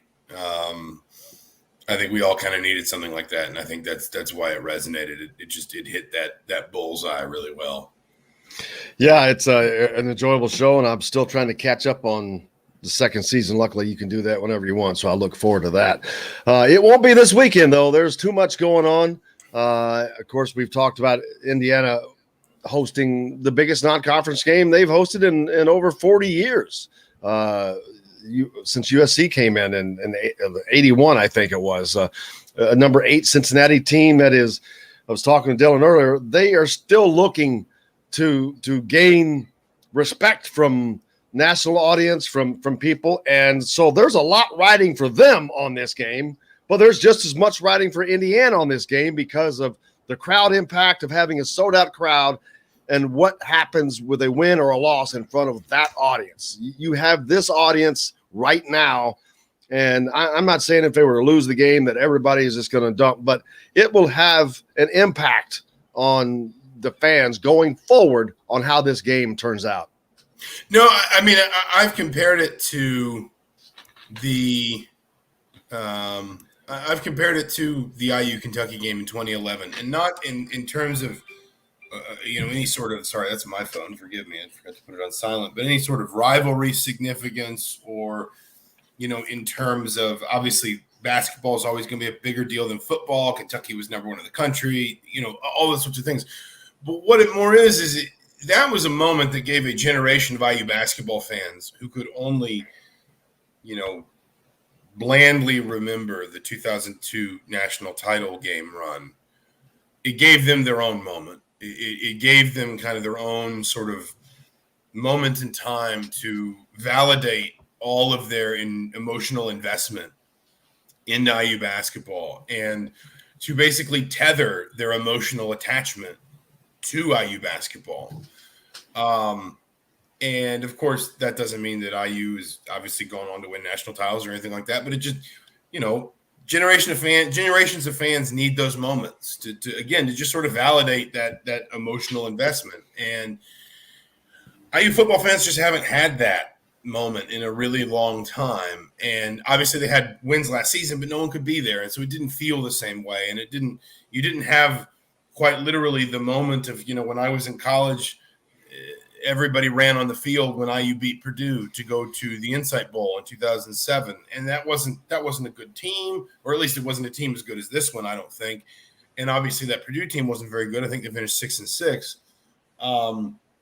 But it was still a moment that IU fans got to enjoy after a long time without anything commensurate to that. This fan base, I think, is desperate for that moment.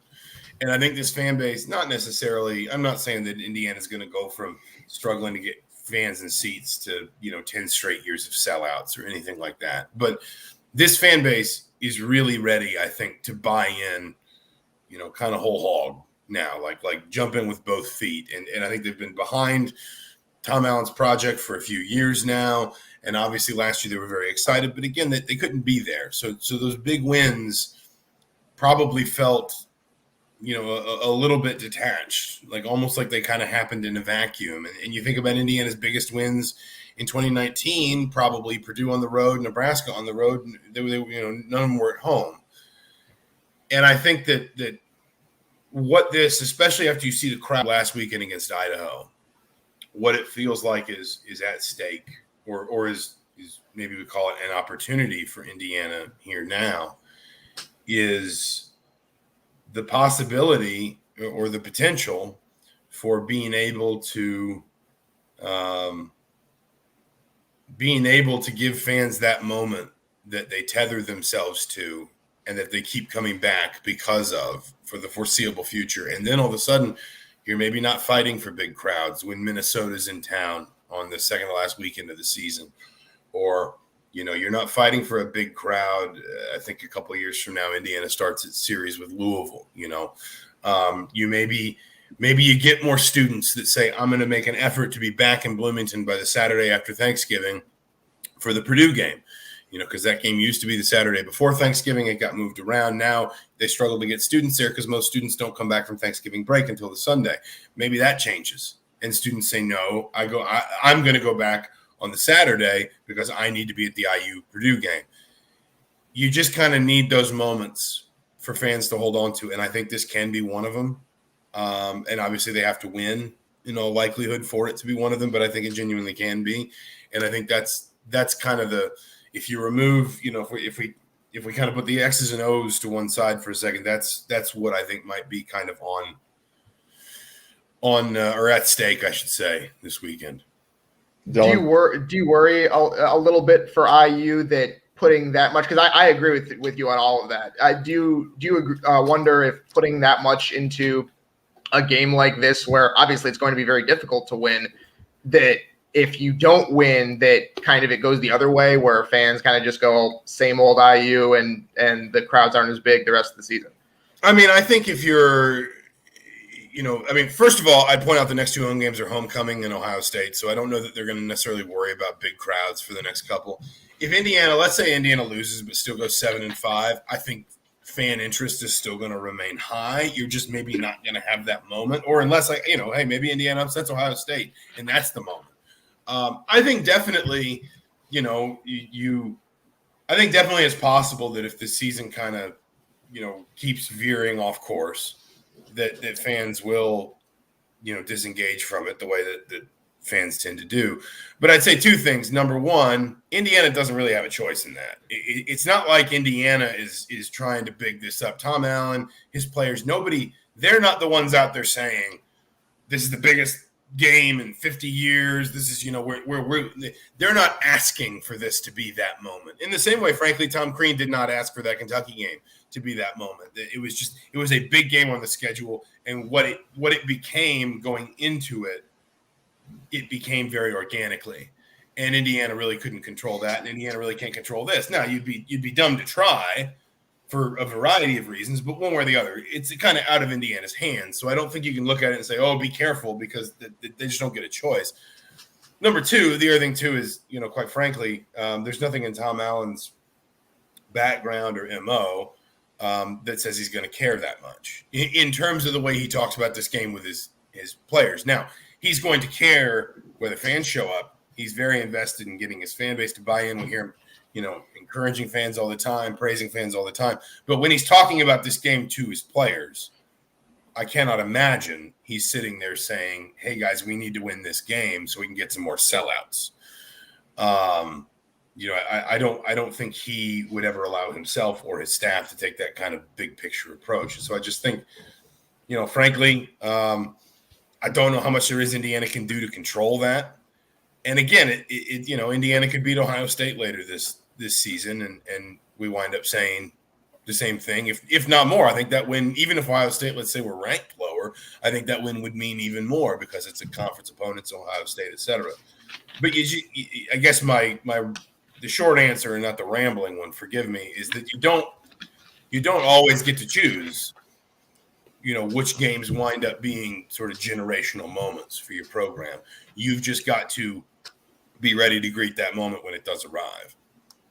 And open the stadium half an hour earlier than usual. Yeah. Well, yeah, speaking of that, with a noon kick and a sold-out crowd, man, people are going to have to get there early because parking is going to be a problem for those that are not used to coming to the stadium. That extra 13,000 people or whatever it is, they have to find places to park.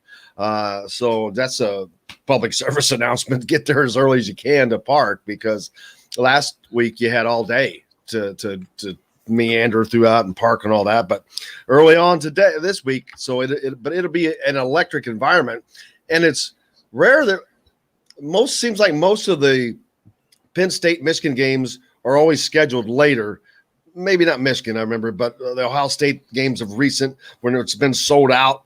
So this is going to be a noon crowd, a sold-out noon crowd, which is not something we see a lot, period, at Memorial Stadium. But it ought to be an electric atmosphere for that campus the entire day. If Indiana wins, it sets off a buzz the entire weekend that can carry you forth to next week. They have to go on the road next week, I believe. Is Western Kentucky next week? Yeah. So then that's kind of a weird game. So losing at home is definitely not something you want to do before going on the road to that. I know Western Kentucky is not a formidable opponent, but they're not bad, and just one of those situations you don't want to be in. No, I mean that's a game. Frankly, Indiana needs to stop scheduling, and it comes from a different era of IU football when they didn't have quite as much money and they didn't have maybe quite as much prestige, and frankly, the gap between the teams that, and I don't say this disrespectfully of IU football, but when they scheduled this game, they were still kind of at probably the bottom of bottom of the Power Five. If you group all those teams together, the gap between the bottom of the Power Five then and the top of the Group of Five, where Western has been pretty consistently sitting the last few years, was a lot narrower than it probably is now. And so Indiana set up some of these home and homes. You can think about the FIU games that they've played down in Miami. Whenever they've played Ball State's home game has always been in Indianapolis. Ball State has always kind of been agreeable to that because it allows them to play a game in Indianapolis as well. But one way or the other, long-term, Indiana maybe could do without going to Group of Five teams as often as it kind of has here in the last few years. But that is going to be a tricky game. And it's also, I mean, listen, whenever anybody asks me about the schedule preseason, I would lump that in there. And I would say you got 3 really difficult games at Iowa, Cincinnati, and at Penn State. And by the way, you've also got to go to Western Kentucky between Cincinnati and Penn State. And that's not going to be easy. And I know it's maybe not, I think I think Western kind of pretty much overhauled its offense, like took a ton of transfers, basically brought like the Houston Baptist offense up to Western Kentucky, I think. Yeah, they score a lot of points. Last off season. I don't think they play much defense. But going there is tough. And if I'm not mistaken, Indiana went there in 2008 and lost. I might be losing my mind on that, but it is just it is a classic sort of trap game, and just the kind of game that I understand why Indiana scheduled it when they scheduled it. No, Indiana won 31-13 there on August 30th, 2008, if anyone cares. I understand why Indiana scheduled that game when they scheduled it, but I think it's okay for Indiana to let that kind of be part of a bygone era now. Absolutely. Also, earlier we talked about the number of basketball recruits that are going to be at this game, and that electric environment. I don't know if winning or losing matters so much for them. That electric environment, though, is great for them to see. The passion that if they see that kind of passion in football, Indiana's never had that, so that's going to be twofold in basketball. But that's got to be a great benefit for the basketball recruits that come in to see a positive, a winning football program, because you get to see the support that it has. Yeah, I mean, and I would even go even further with football. My impression is it's going to be a big weekend for football. I think Caden Curry's going to be in town for his official visit. Indiana's going to have a lot of its current commits on campus for their official visits. I would imagine that typically when a program hosts a wave of commitments, that means they're also going to be hosting a wave of targets. It really is just and again, I don't mean to keep comparing it. The IU Kentucky game was kind of that way too. There were a lot of people in town for that game. There were a lot. I mean, that was a game that just sort of had a natural gravitational pull. Not just because of the rivalry, but because of the circumstances around the context of the game. And it sort of feels like this game has one too. And in my experience, and I'm not predicting a win or anything like that, in my experience, games like that, something tends to happen. Something memorable tends to happen. I don't know why. I don't know what it is, but games with that quality just seem to want to end that way. And that's why I can't kind of escape. Kentucky had that sense going in, and then, of course, what happened. And I feel some of the same about this Cincinnati game. Yeah, I'm looking forward to it. I love the electricity around it. Cincinnati's been dealing with some off-field stuff as well. You've got the USC job and Luke Fickell's name being linked to it, which I don't think that's going to end up being anything. But they're one of the members that's going to be joining the Big 12, so that's big news for them. I don't know that impacts them in any way. I think Luke Fickell has probably easily, to his team at least, dismissed this. Hey, this USC don't worry about that, so that's not a problem. I'm sure they're dealing with that okay, but they have had that. So who knows how that affects them, if it does. Yeah, I mean, it probably won't closely now. I mean, that team's got to be used to seeing Luke Fickell connected to jobs. I mean, he's been, Michigan State, and I'm not trying to be flippant. Really, they just have to be at this point. He's been heavily linked to Michigan State. There was a job last offseason that he couldn't kind of get away from, and it's escaping me now. There have been a lot of people asking, like, well, what if the Michigan job came open? Would an Ohio State guy go to Michigan? Bo Schembechler, coach for Woody Hayes, but then he would, that kind of thing. I mean, if that's a distraction for them, they got, I guess, more intrinsic problems than just their coach being linked away. But it will kind of be interesting to just it will be interesting to see what happens with Fickell, because I suspect we could be in a situation where a number of jobs come open, and where, frankly, especially that Michigan job, if it does come open, and it's way too early to know if it's going to. But Fickell's an Ohio State guy. I think Matt Campbell is he's not an Ohio State guy, but he is an Ohio guy. Spent a lot of time in Ohio, Bowling Green, Toledo. Both of those guys, I'd be just sort of curious, like, would they be interested in the Michigan job? Because obviously those are two of the hottest names in coaching. Both of them now either in or headed for the Pac-12, or excuse me, the Big 12. Maybe get a little sense of what coaches think of the the impression of the Big 12 as well. Yep. Dylan, anything from you? Yeah, I guess, just how big this game is. I think you did a really good job of kind of putting a finger on how important this game is and how much it could kind of galvanize the program as we go forward here, because I think that's really important to think about in the next couple of days here. Zach, I know you're covering the game and all of that. Anything else that you're working on that people need to know about? Not right now. I mean, it's all guns blazing towards Cincinnati this weekend for us, as I imagine it is for everybody. It's a big game. I mean, it does feel like it has the capacity to be the sort of game that winds up meaning more than just one win on a scorecard. This is program. More. It's bigger. It's not bigger than a conference game, but it has a conference game feel to it. It has that level of importance to it because we're such a highly ranked team, because of a national TV audience, sellout crowd, all that things that goes with it. This is like a Big Ten East game of importance. Yeah, I mean, no, it absolutely feels that way. There's no question about that. Zach, I can't thank you enough, man. I know to let you go so you can get rested up for the weekend, because I know it's going to be a tough one all day tomorrow. Early day, got to get out there early. But, man, I appreciate you, and I look forward to doing it again next week.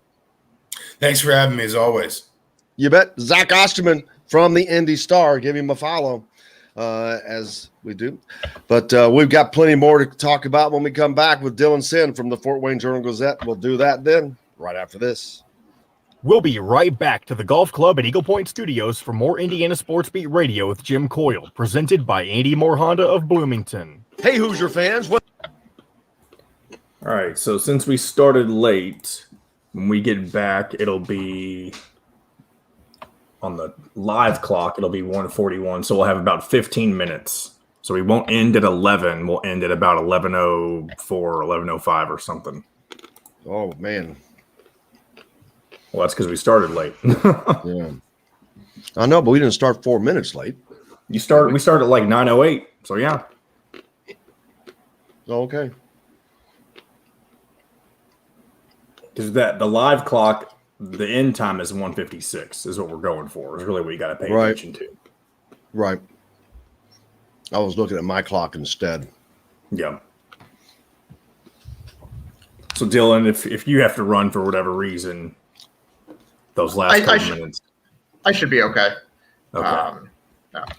Oh, you have to go somewhere? Where are you I going? didn't know Where if you he going? did. I just wanted to let him know. Yeah. I thought that was really good. It was a really good point by Zach about kind of just the way this game can. And I mean, we know how big it is for the program, but I do think he's right that there's a lot that can happen with this game that might not be available in some other games for IU this year.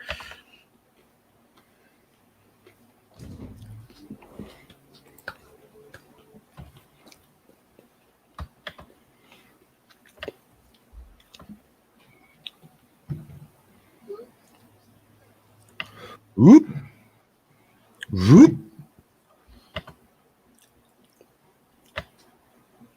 Dylan, did you see that the cat video from the Miami game last week? I'm sure you did. I did. Oh yeah.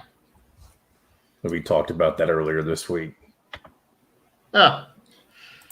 Hey, is it 10:40?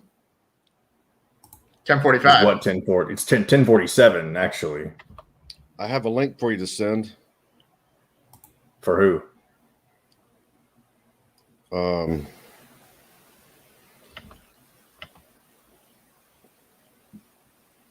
Is this the Cincinnati guy?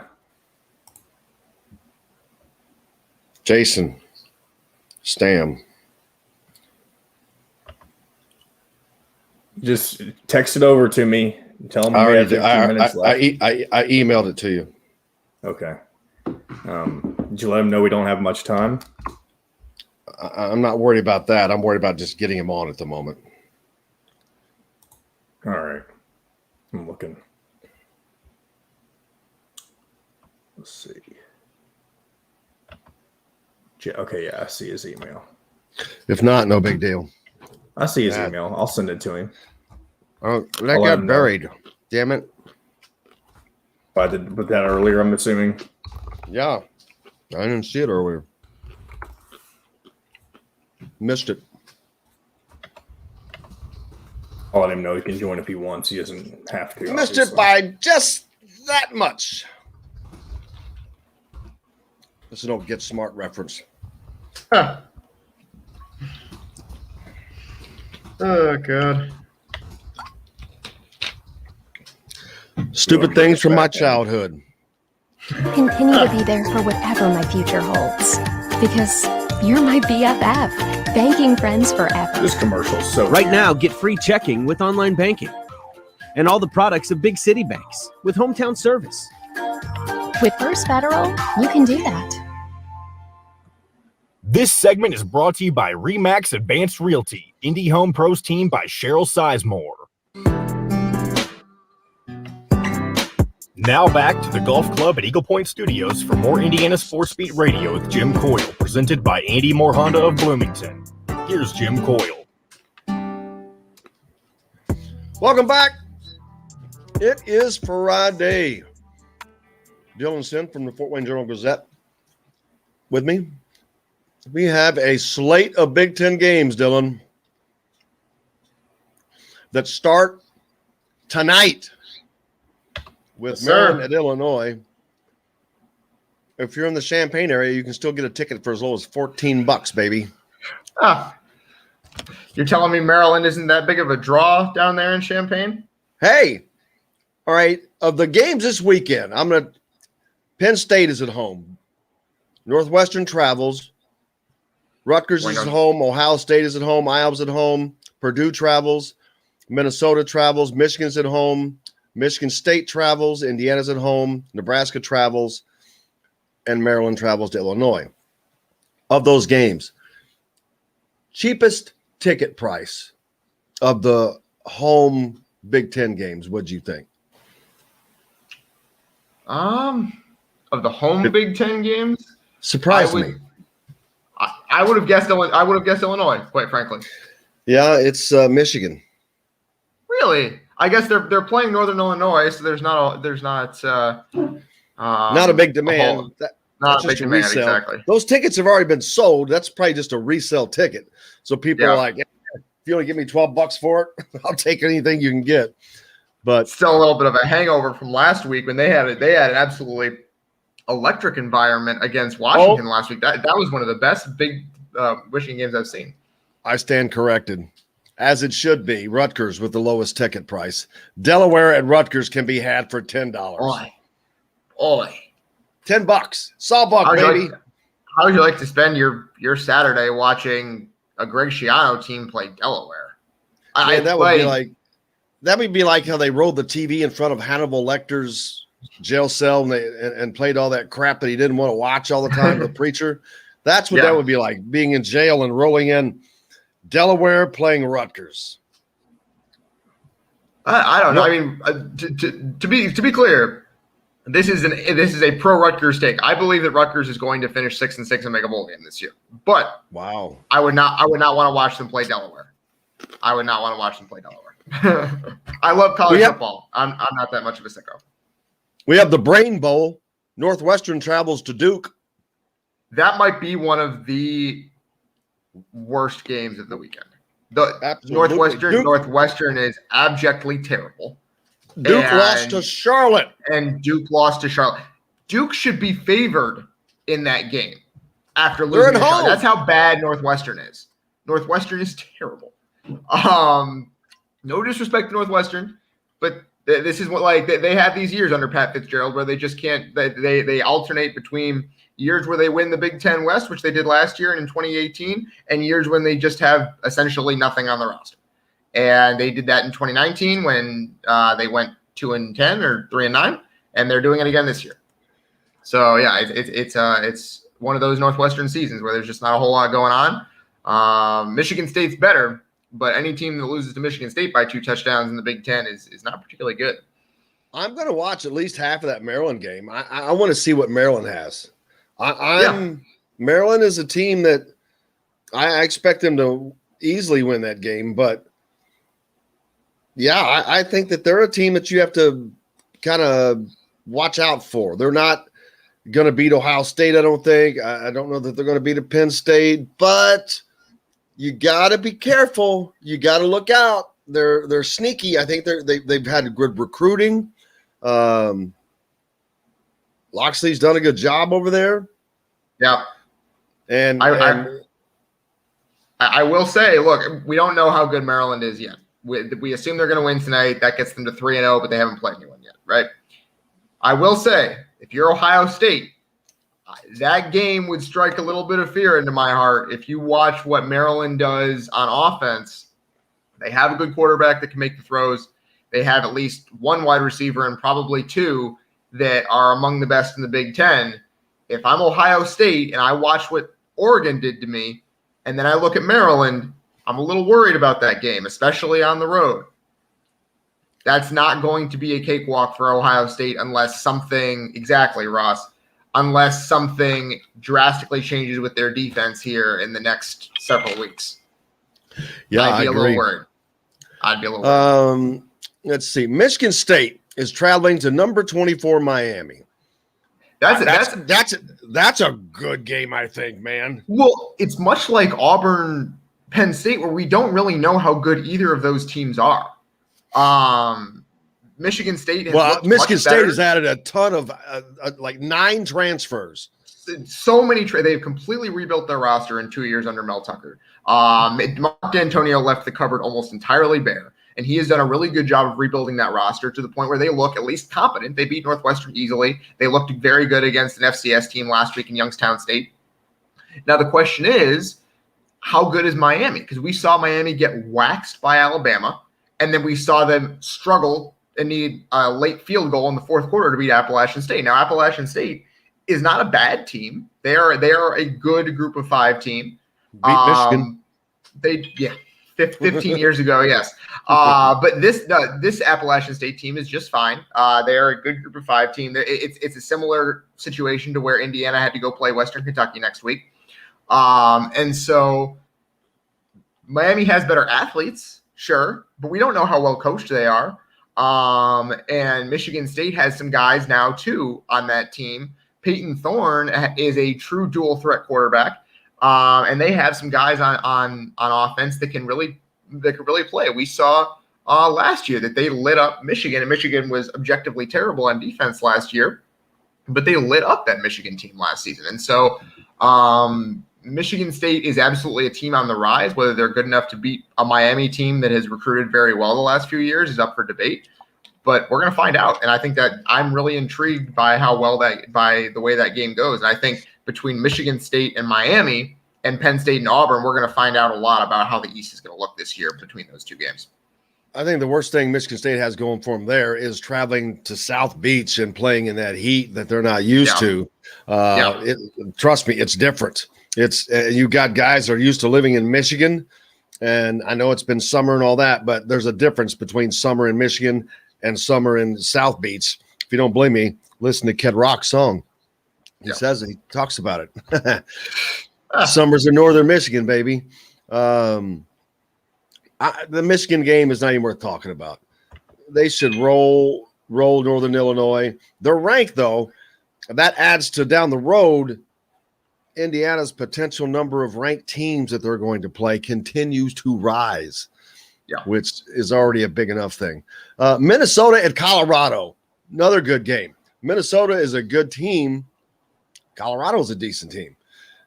But if Minnesota could go on the road and win, that would be huge for them.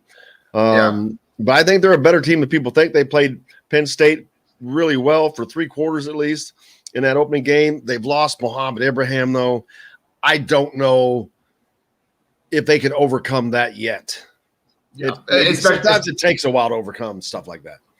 Yeah, and they did play very well in week 2. They have another running back who came in and has done a good job. Colorado's defense is legitimately good, though. We saw Colorado last week nearly take down Texas A&M, and Texas A&M needed a touchdown in the final 2 minutes of that game to win 10-7. So Colorado's defense is legitimately good. And the question is whether Michigan State has the horses on offense without Mohamed Ibrahim to score in that game. I don't know if they do, but they do have some players on that team even without Ibrahim. So that should be an interesting game as well. It'll tell us a lot about Colorado as well, because again, jury's kind of out on them. Number 5, Iowa. They get a break this week, man. They have a bye week because they're playing Kent State. So that's an extra bye week built in. So they get a breather after playing an opening game with Indiana and then playing a rivalry game at Iowa State in which they handled them easily. Iowa looks like a college football playoff challenger right now. They may be the best team in the Big Ten right now. Yeah. We don't know that yet until the season continues, but they could potentially, if they continue to improve. Iowa does not have a great offense. No. They have a manageable offense. I've said this before. They remind me of Peyton Manning's Super Bowl win with the Broncos. The Broncos were a shut down defense, just stop you, just smother you. And Iowa's defense is pretty daggone good. Secondary is good. They don't give a lot up on the ground. Offense, it's just manageable. They don't make a lot of mistakes is the thing. And so that's how they hurt you. And that can be a very dangerous team. A team that doesn't make mistakes and has a great defense, I'll take that all day and twice on Sunday. Yeah. The question is what happens if they fall behind, right? Because if they happen to play, we're looking way ahead at this point, but if they end up playing Ohio State in the Big Ten title game, which to me I think is the most likely possibility at this point. I think they're the certainly the favorite in the West. Ohio State, of course, remains the favorite in the East, no matter what, until we see otherwise. But if they fall behind, what do they do if they fall behind by 7, 10, 14 points? Can they come back? And I don't know the answer to that at this point. I'm leaning toward no. Spencer Petras is lower tier of quarterbacks in the Big Ten, which is saying something because the Big Ten isn't loaded with quarterbacks this year. The defense, obviously, as you said, is very good. Tyler Goodson is very, very good. The offensive line can move people. Can they score enough to hang in games against good teams? I don't know about that. They only scored 20 points against IU. 14 of their points came on pick sixes, and we don't know how good IU's defense is. We think it's very good, but we don't know. So, they only scored 20 against Iowa State as well because they also had a fumble return for a touchdown in that game. So their defense is providing a lot of the scoring. Can the offense hold up its end of the bargain? I think we're going to find out a lot about that as the season goes on. Yep, you mentioned Ohio State, number 9, Ohio State, as they dropped this week, hosting Tulsa. Is that who Oklahoma played last week? Tulsa played Oklahoma. Let's see. They barely won that game. That was Tulane that Oklahoma barely beat. Tulsa hung in with Oklahoma State last week. Oklahoma State won that game 28-23. So Tulsa is a little bit frisky, although they did lose UC Davis in week 1. So it should be no problem for Ohio State. But again, Ohio State getting to sharpen its knives a little bit better against a team, but that should offer a challenge. So you at least want a challenge. Have you seen some of the stuff coming out of Columbus this week about the defense? No. They're talking about they asked Ryan Day straight up the other day who's going to call plays on defense on Saturday, and he said, "Well, we're gonna see in practice how it goes and make a decision after that." About calling plays on defense. So what's happened to the defensive coordinator? The defensive coordinator, they have no confidence in him. They think that he's not done a great job. There were several times this week where Ryan Day was kind of given softball questions and allowed to give his defensive coordinator a vote of confidence if he wanted to, and he basically declined every time. He deflected the question or said something kind of almost basically, we're looking for replacements in staff, essentially. Like they are very, very down on the way the defense is going at Ohio State, and they need to make changes extremely soon, I believe. Let's see. Ross says not big, but UNC Virginia should be a good one. And then Pete said, don't forget about the Ryder Cup coming up. That's not this weekend, is it? It is this weekend, I believe. No, it's next weekend. Okay. Sorry. Yeah, we'll talk about that next week. But thanks, Pete, for the reminder. But yeah, it's been a fun day. Of course, we've got Indiana tomorrow hosting number 8 Cincinnati. You've got Penn State hosting number 10 Penn State hosting number 22 Auburn tomorrow night on ABC. But of course, we'll all be focused on, well, I will be focused on the Indiana Cincinnati game tomorrow, bringing all the action there. You can give me a follow on Twitter at Jim Coyle ISB. And of course, make sure you follow thehoosier.com. They'll have all that. Dylan Sinn is going to be at the Notre Dame Purdue game. So give him a follow if that's your interest.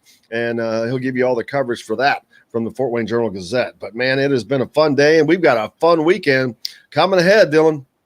Absolutely, Jim. We're all looking forward to it. It's going to be a great weekend. IU with the chance to get what Zach Osterman called one of those generational wins. Notre Dame, Purdue renewing their rivalry. Great slate of high school football tonight. Everything going on. Absolutely, buddy. You go out and have a great weekend and safe traveling around of the games and have fun. Absolutely, looking forward to it. And I want to thank John, thank Dylan, thank John, the producer, thank Zach Osterman. Most importantly, thank you guys. Without you all, there's no reason for us to be here. Be safe if you're traveling to games this weekend, tonight, wherever you're going. If you're tailgating, shoot me a message. I'll try to come by and see you. But until tomorrow, after the game, I'm Jim Coyle. I will see you on the radio.